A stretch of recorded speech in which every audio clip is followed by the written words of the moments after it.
Dear students, myself Ved Ratan Sharma, I shall teach you today about figure of speeches, जिसको हम हिंदी में अलंकार कहते हैं. In our syllabus there are 7 figure of speech. हमारे syllabus में 7 फिगर ऑफ स्पीच हैं. उनको हम यहाँ डिस्क्राइब करेंगे मीनिंग और एग्जाम्पल के थ्रू. एग्जामिनेशन पेपर में 4 मार्क्स का ये क्वेश्चन रहता है हमारा, जिसमें डेफिनेशन हमसे पूछी जाती है और सेंटेंस जो दिए हुए होते हैं उनमें हम बताते हैं कि इन सेंटेंसेस में कौन से फिगर ऑफ स्पीच है. फर्स्ट फिगर ऑफ स्पीच है सिमिली, जिसे हम हिंदी में उपमा कहते हैं. डेफिनेशन इसकी ये दी हुई है, नीचे देखें ध्यान से. It is a figure of speech, यह एक फिगर ऑफ स्पीच है in which a comparison is made between 2 objects of different kinds, जिसमें अलग अलग प्रकार की किन्हीं 2 चीजों के बीच हम तुलना करते हैं. Which have at least 1 point in common, इनमें कोई भी एक पॉइंट कॉमन होता है. It is generally indicated by such words, आमतौर पर आप इनको पहचान सकते हैं like, as, such as, just as और सो एन. इन वर्ड्स की हेल्प से आप पहचान सकते हैं कि ये हमारा सिमिली फिगर ऑफ स्पीच है. एग्जाम्पल्स नीचे दिए हुए हैं और ये वो एग्जाम्पल हैं जो अब तक लगभग सभी सेंटेंस बोर्ड के एग्जाम में आए हुए हैं. 1-2 एग्जाम्पल देखिएगा. Life is like a dream, जीवन एक स्वप्न की तरह होता है. देखिए यहाँ लाइफ और ड्रीम को लाइक से कंपेयर किया गया है, तो हम लाइक देख के भी पहचान सकते हैं कि ये सिमिली है, लेकिन हर जगह लाइक देख के मत समझ लीजिएगा सिमिली है. मीन्स ये किन्हीं 2 डिफरेंट थिंग्स के बारे में कंपैरिजन भी कर रहा हो, ये भी देखना हमको जरूरी है. शी इज लवली, वह सुंदर है. लाइक ए रोज, वह एक रोज की तरह सुंदर है. ठीक है, इस सेंटेंस में देखिए शी कोई लड़की है और उसकी सुंदरता को रोज से कंपेयर किया गया है. लाइक आया है तो एज है, लाइक है. इनको देख के भी आप एक बार के लिए गेस कर सकते हैं कि ये फिगर ऑफ स्पीच सिमिली है, लेकिन अगर मीनिंग से, अर्थ से पहचाने तो ज्यादा अच्छा रहेगा. सेकंड फिगर ऑफ स्पीच है हमारा मेटाफोर, इसको हिंदी में रूपक कहते हैं. डेफिनेशन देखें. A metaphor is an implied simile, एक मेटाफोर जो है सिमिली का ही प्रारूप होता है. और an implied simile, implied comparison, इसको तुलना का रूप, तुलनात्मक अध्ययन भी कह सकते हैं हम. The likeness is embodied in a single word and that word fuse the identify of both into one. इसमें क्या होता है, देखिए मेटाफोर में हम कंपैरिजन करते हैं. काम सिमिली और मेटाफोर में एक ही होता है, क्या होता है, कंपैरिजन का. लेकिन सिमिली में सो, एज, लाइक, जस्ट, इनसे कंपैरिजन होता है. और देखिए इन metaphor words of comparison as, like, as, just are not used. जो वर्ड सिमिली में कंपैरिजन करने के लिए यूज हो रहे हैं और वो वर्ड मेटाफोर में यूज करने को मना किया गया है. एग्जाम्पल इसमें भी बहुत अच्छे एग्जाम्पल दिए हुए हैं नीचे. ये 13 एग्जाम्पल हैं. मुझे लगता है कि अगर ये सब हमारे ध्यान में होंगे तो श्योरली इनमें से हमें बोर्ड में मिलने वाला है. Life is what A walking shadow, जीवन क्या है, एक चलती फिरती छाया है. लाइफ इज ए ड्रीम, जीवन एक स्वप्न है. देखिए लाइफ को ड्रीम से कंपेयर किया गया, लेकिन इसमें कोई भी कंपैरेटिव वर्ड नहीं आया. ऐसे ही फर्स्ट सेंटेंस में लाइफ को शैडो से कंपेयर किया गया, लेकिन इसमें भी कोई कंपैरेटिव वर्ड नहीं आया, कोई तुलनात्मक शब्द नहीं आया. ऐसी स्थिति में कौन सा फिगर ऑफ स्पीच होगा, ध्यान रखेंगे मेटाफोर होगा. दोनों को सिमली और मेटाफोर को अगर एक दूसरे का कॉम्प्लीमेंट समझ के हम तैयार करेंगे तो इजीली तैयार कर सकते हैं। देखिए मैंने अभी बताया कि दोनों में एक ही मटेरियल है, कंपैरिजन है। सिमली में comparison so as like just such इन वर्ड्स की हेल्प से मिलेगा, और मेटाफोर में इन वर्ड्स के विदाउट मिलेगा। मीन्स सो एज लाइक जैसे वर्ड मेटाफोर में यूज करना अप्लाई नहीं है। ठीक है। थर्ड फिगर ऑफ स्पीच देखेंगे, पर्सोनिफिकेशन है, जिसको हम हिंदी में मानवीयकरण कहते हैं। मानवीयकरण मीन्स, इसमें हम डेफिनेशन में देखेंगे, personification is a figure of speech. Personification एक वो फिगर ऑफ स्पीच है by which attribute life and mind to inanimate things. यहाँ इनएनिमेट थिंग्स को, लाइफ को, माइंड को ह्यूमन से कंपेयर किया जाएगा। लाइफलेस ऑब्जेक्ट्स और एब्स्ट्रैक्ट आइडियाज आर ट्रीटेड। यहाँ लाइफलेस ऑब्जेक्ट यानी कि निर्जीव वस्तुएं, एब्स्ट्रैक्ट आइडियाज यानी कि भाववाचक विचार, are treated as if they were human beings. इनको ऐसे प्रस्तुत किया जाता है जैसे ये ह्यूमन बींग है। ह्यूमन बींग का मतलब क्या हुआ? मानव जाति से जुड़े हुए हैं। ठीक है। पर्सोनिफिकेशन की डेफिनेशन आप यहाँ से स्टार्टिंग से और यहाँ तक लिखेंगे ये। ठीक है। इट इज सफिशिएंट, ये पर्याप्त है। आगे समझ लेंगे। A very common example of personification. Personification का एक बहुत ही कॉमन एग्जाम्पल यहाँ दिया हुआ है, ये देखिए, लव इज ब्लाइंड। ठीक है। प्रेम अंधा होता है। प्रेम क्या है? एक फीलिंग है, और इस फीलिंग को ब्लाइंड कहा गया। एक और डेफिनेशन है, देखिए नीचे, इन पर्सोनिफिकेशन इनएनिमेट ऑब्जेक्ट्स और एब्स्ट्रैक्ट नोशंस, निर्जीव वस्तुएं और भाव are spoken of as having life. ऐसे प्रस्तुत किए जाते हैं जैसे उनमें जीवन है, जैसे उनमें इंटेलिजेंस है, विद्वता है। ये डेफिनेशन जो है ये पीसी रैन के अनुसार है। पीसी रैन एक विद्वान हुए हैं जिन्होंने एक बुक, ग्रामर की बहुत फेमस बुक लिखी है, रैन एंड मार्टिन्स, नाम सुना है होगा बच्चों ने। इनके अनुसार ये डेफिनेशन है। दोनों ही डेफिनेशन अच्छी हैं, चाहे यहाँ से यहाँ तक लिख सकते हैं आप या ये लिख सकते हैं। दोनों नोट कर ले, अच्छा रहेगा। एग्जाम में कोई भी लिख सकते हैं। एक एग्जाम्पल देखिए, death lays his icy hands on kings. इसका सेंटेंस का मीनिंग है, डेथ मृत्यु, मृत्यु ने अपने बर्फीले हाथ राजाओं के ऊपर रखे। मृत्यु ने अपने बर्फीले हाथ राजाओं के ऊपर रखे। देखिए डेथ के लिए यहाँ लिविंग बॉडी के रूप में एक्सप्रेस किया गया है, लिविंग बॉडी के रूप में यहाँ प्रकट किया गया है। यही काम पर्सोनिफिकेशन में होता है। किसी भी नॉन लिविंग थिंग को, किसी भी एब्स्ट्रैक्ट आइडिया को लिविंग के रूप में रिप्रेजेंट किया जाता है, प्रस्तुत किया जाता है, वह कहलाता है पर्सोनिफिकेशन फिगर ऑफ स्पीच।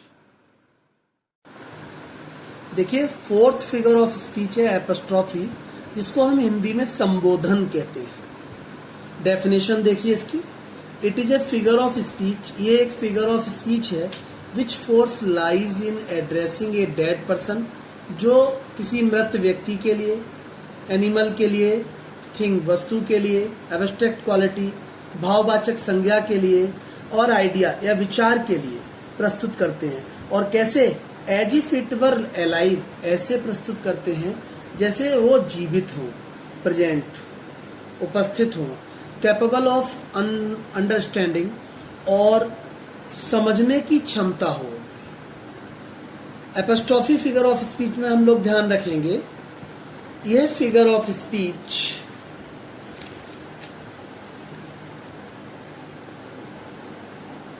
इसमें किसी मृत, अनुपस्थित, मानवीकरण के रूप में प्रस्तुत कोई वस्तु अथवा विचार के प्रति सीधा संबोधन किया जाता है। ठीक है। देखिए जो पीछे नाम आया था पीसी रैन, पीसी रैन ने तो यहां तक कह दिया इसके लिए, a apostrophe is a special form of personification. P C Wren ने कह दिया कि एपोस्ट्रोफी जो है, ये वाला फिगर ऑफ स्पीच, ये एक स्पेशल फॉर्म है इसकी, पर्सोनिफिकेशन की। यानी कि ये फिगर ऑफ स्पीच पर्सोनिफिकेशन से मिलता जुलता है। एग्जाम्पल नीचे देखेंगे, O death where is thy sting, अरे मृत्यु तेरा स्टिंग मीन्स डंक, तेरा डंक कहाँ है। ओ जूलियस सीजर, अरे Julius Caesar thou art mighty yet, तू अभी भी शक्तिशाली है। इस तरह के सेंटेंस होंगे और इनमें अधिकांश सेंटेंसेस में आपको ये एक्सक्लेमेशन साइन भी लगा हुआ मिलेगा। Frailty Dai name is women, frailty कहते हैं, कमजोरी भी कह देते हैं, नाजुकपन भी कह देते हैं। दाई नेम इज वुमेन, कमजोरी या नाजुकपन, तेरा नाम ही महिला है। इस तरीके के सेंटेंसेस, इस तरीके के एग्जाम्पल आपको देखने को मिलेंगे। इससे पहले आपने वीडियो में एक पोएम पढ़ी थी लेमेंट, उसका ये एग्जाम्पल है।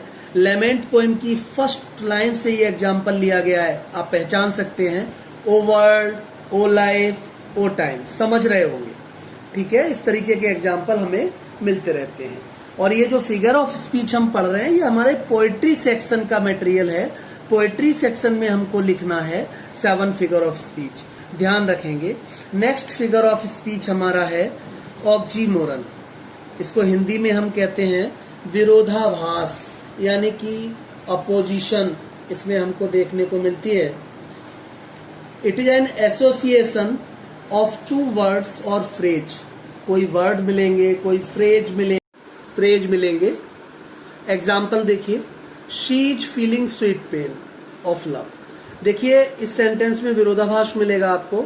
स्वीट पेन, स्वीट मीन्स होता है मधुर और पेन मीन्स होता है दर्द। मधुर दर्द, देखिए मधुर दर्द, दोनों वर्ड ये एक दूसरे को अपोज कर रहे हैं। नेक्स्ट एग्जांपल देखिए, this is an open secret, ये एक ओपन सीक्रेट है, खुला रहस्य है। जो चीज ओपन है वो सीक्रेट कैसे हो सकती है, जो सीक्रेट है वो ओपन कैसे हो सकती है, ये एक दूसरे के अपोजिशन में है। इस तरीके के एग्जाम्पल आपको इसमें ऑक्सीमोरन में मिलने वाले हैं। और ध्यान रखें, मैंने जैसा कि स्टार्टिंग में भी बताया कि एग्जाम में 2 क्वेश्चन आएंगे। एक क्वेश्चन होगा जो डिफाइन करने के लिए होगा, डेफिनेशन देना होगा, और एक क्वेश्चन ऐसा होगा जिसमें हम एक सेंटेंस दिए होंगे और उन सेंटेंसेस में हम बताएंगे कि इसमें कौन सा फिगर ऑफ स्पीच है। नेक्स्ट ये एग्जाम्पल भी ऑक्सीमोरन के दिए हुए हैं। अब हमारा 6th फिगर ऑफ स्पीच है हाइपरबोल, हिंदी में इसको बोलते हैं हम अतिशयोक्ति। मीन्स किसी बात को बढ़ा चढ़ाकर प्रस्तुत करना, किसी बात को हाइपरबोल करके करना। अतिशयोक्ति अलंकार में किसी पहलू को बहुत बढ़ा चढ़ाकर या घटाकर बताया जाता है। इसमें किसी पहलू को हम एक तो बहुत बढ़ा चढ़ाकर बताएंगे या फिर बहुत घटाकर बताएंगे। ये फिगर ऑफ स्पीच हमारे एग्जाम में बहुत आता है।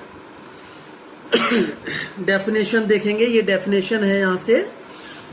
It is a figure of speech, ये एक फिगर ऑफ स्पीच है और ओवर स्टेटमेंट, किसी स्टेटमेंट को ओवर स्टेटमेंट बनाते हैं, बहुत बढ़ाकर प्रस्तुत करते हैं। In order to lay high emphasis on the statement, statement पर बहुत ज्यादा प्रभाव डाला जाता है।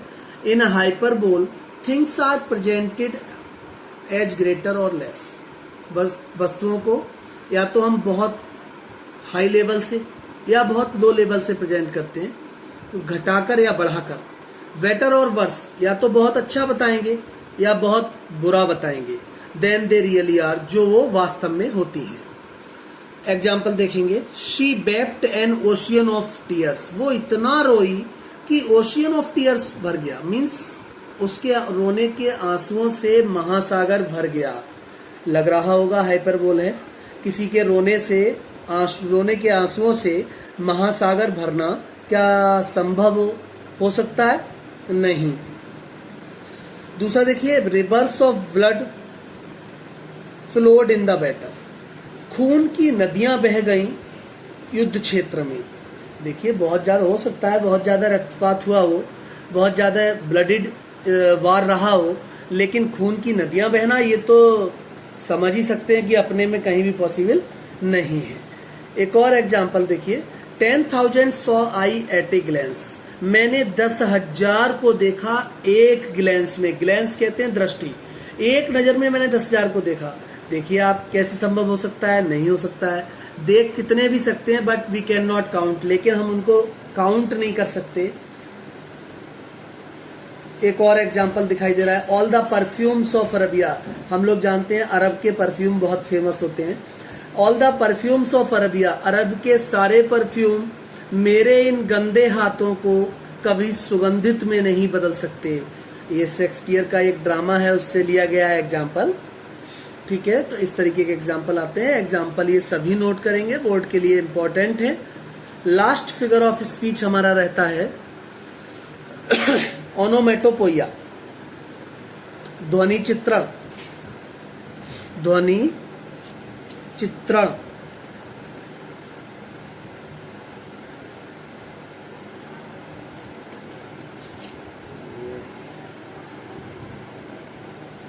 ध्वनि चित्रण रहता है।